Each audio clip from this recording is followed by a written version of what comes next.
Salut YouTube! Alors aujourd'hui je reviens avec une vidéo qui va parler des crises de panique parce que c'est un peu en lien avec la vidéo que j'ai fait avant sur l'agoraphobie. Alors si vous savez pas ce que c'est qu'une crise de panique, en gros c'est ouais, une grande peur en fait d'un coup, tu t'hyperventiles, t'as des maux de tête. Alors ça varie chez certaines personnes, tout le monde n'a pas les mêmes symptômes mais en général c'est ça, t'as chaud, t'as des bouffées de chaleur, tu vois flou, tu vois trouble, t'as hyper peur, t'as une sorte de poids sur la poitrine, t'es vraiment pas bien.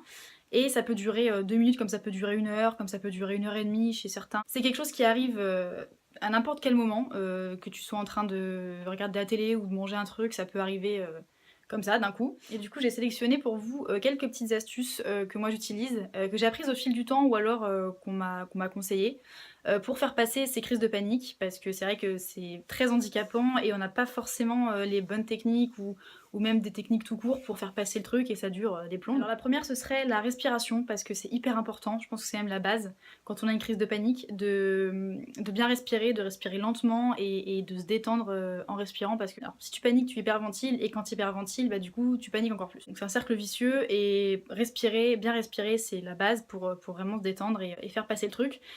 Donc moi ce que je fais c'est que je prends une grande inspiration, je bloque quelques secondes, alors une ou deux, hein, pas plus parce que sinon c'est compliqué, et après vous relâchez, donc voilà, vous faites ça plusieurs fois. Il y a des sites super bien ou des vidéos YouTube sur la sophrologie qui vous expliquent comment faire et ce sera peut-être plus intéressant que moi qui vous le raconte.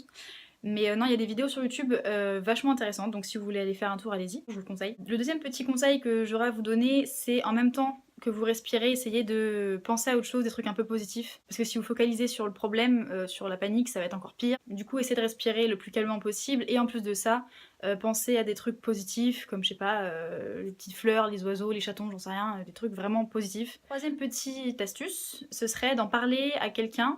Si vous avez quelqu'un à côté de vous, par exemple, qui voit que vous n'êtes pas bien et qui comprend pas pourquoi, si vous sentez que cette personne-là est quelqu'un qui peut comment dire ça, quelqu'un de confiance à qui vous pouvez parler de vos problèmes. N'hésitez pas à lui dire ce qui vous arrive, voilà, je suis en train de paniquer, je me sens pas bien, machin. Normalement, les gens à côté de vous devraient essayer de comprendre, essayer de vous rassurer. N'hésitez pas parce que ça sert à rien de se bloquer, de dire non, je vais pas en parler et tout, parce que les trois quarts des gens comprennent ce que c'est, donc n'hésitez pas. Ensuite, la quatrième petite astuce que j'aurai à vous donner, c'est d'essayer de vous occuper un maximum, de faire une activité quelconque, je sais pas, lire un bouquin, boire de l'eau, enfin boire de l'eau c'est pas terrible, mais je sais pas, lire un bouquin ou écouter de la musique ou faire un truc comme ça qui vous occupe l'esprit.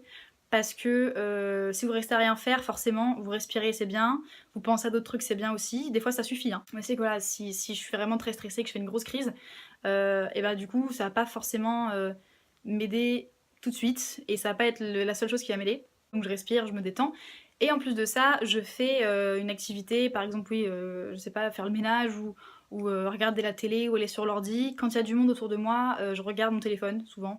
Voilà, je m'occupe l'esprit un maximum, c'est assez important aussi parce que voilà, si vous faites d'autres trucs et que vous mettez à fond dans ce truc-là, parce que forcément, si vous faites une activité et que vous pensez en plus à côté à votre panique, ça va pas aider. Donc essayez un maximum de faire des trucs qui vous prennent la tête pour ne pas y penser, c'est un conseil que je vous donne. Voilà, donc quand il y a du monde autour de moi, je prends mon téléphone, machin, et en général, ça aide à passer. Et enfin, le dernier conseil que j'aurais à vous donner, ce serait pour les prochaines fois, parce qu'en général, les gens très stressés, comme moi ou comme plein d'autres gens, ça revient. Souvent, on finit par s'habituer. Mais pour ceux qui connaissent pas du tout, qu'on en a eu une dans leur vie et qui ont peur que ça recommence, ne vous inquiétez pas, ça peut recommencer comme ça peut ne jamais recommencer. C'est très courant les crises d'angoisse en fait, à plus ou moins grande échelle, mais c'est très courant. Et surtout, ce serait de, voilà, de pas paniquer et de, voilà, de se dire que ça peut peut-être recommencer, mais si ça recommence, de toute façon ça passera, c'est obligé, c'est une crise d'angoisse, ça ne fait que passer, c'est quelque chose qui est vraiment ponctuel chez certains ou d'autres qui sont plus habitués, mais dans tous les cas ça finit par passer.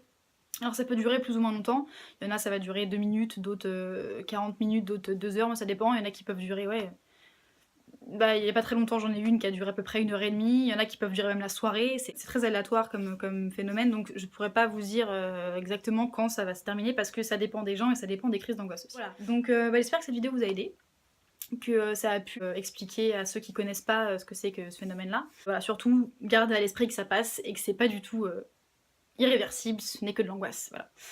Donc voilà, j'espère que cette vidéo vous a aidé, que ça vous a permis d'en savoir un peu plus. Prenez soin de vous et moi je vous retrouve dans une prochaine vidéo. Bye!